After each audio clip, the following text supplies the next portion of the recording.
My name is Elmer Beretta, and I am currently a crop science major at Chico State University. My topic for this assignment was sustainable seafood harvesting. When thinking of your local grocery store, there are certain things that come to mind, like the flowers poised at the front entrance of the store, the scent of fresh baked rolls from the store's bakery, and the numerous aisles stocked from floor to ceiling with produce such as vegetables, fruits, and other goods. Here in the aisles, or should I say seafood department, I came across a specific sticker that seemed to grab my attention.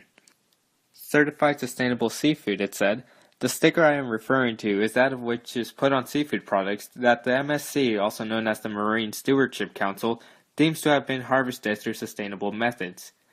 Seeing this, I pulled out my iPhone and decided to Google what the purpose behind the sticker was, who are the people behind the labeling, and why does it matter. As I dove into the meaning behind the sticker, I was bombarded with different news articles and scholarly sources depicting the current state of marine life in our oceans.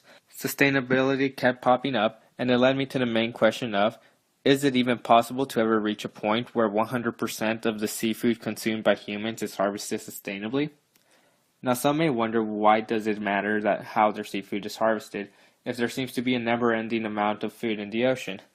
What many consumers do not know, though, is the world's oceans are like giant deserts of water. There are only certain parts of the ocean where marine life is being harvested for consumption, and the constant destruction of their habitats will lead to a future with no marine life in it. Currently, 1.6% of the oceans are considered MPAs, or Marine Protection Areas, according to the World Wildlife Fund. Even though they are protected, people are still allowed to fish in these areas to an extent. Ways we can help combat the issue of marine habitats being destroyed are by changing the methods by which we harvest marine life to help reduce the negative impact continuous mass harvesting leaves behind.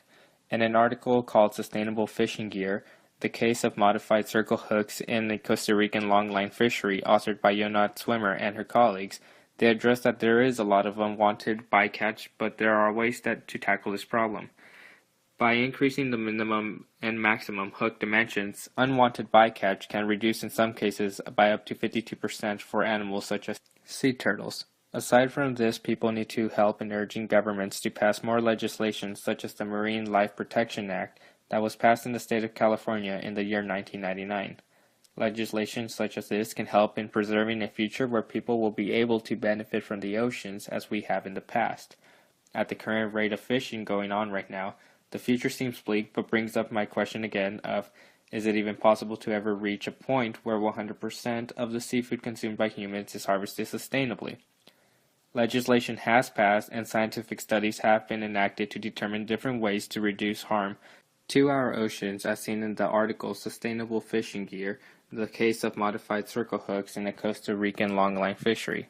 This is a big step forward in the correct direction, but more people must get involved in the issue. People and governments need to realize that this is an issue that affects everyone. We may experience different cultures, traditions, and have borders separating us, but we all still share the same oceans. Thankfully, more people have taken the issue into consideration and are now beginning to demand more sustainable harvesting methods, according to an article by Linda Velhusen called Consumer Interest in Social Sustainability Issues of Whitefish from Capture Fisheries in the Northeast Atlantic. More and more people are beginning to understand that there is an issue of overfishing and non-sustainable harvesting practices being implemented in our oceans. This gives hope in the idea of reaching 100% sustainable seafood harvest, but there is still a need for more people to spread the message to help promote safer alternatives to harvesting seafood. Because of research like this and that of which has previously been stated, I do believe we will reach a point of 100% sustainable seafood harvest.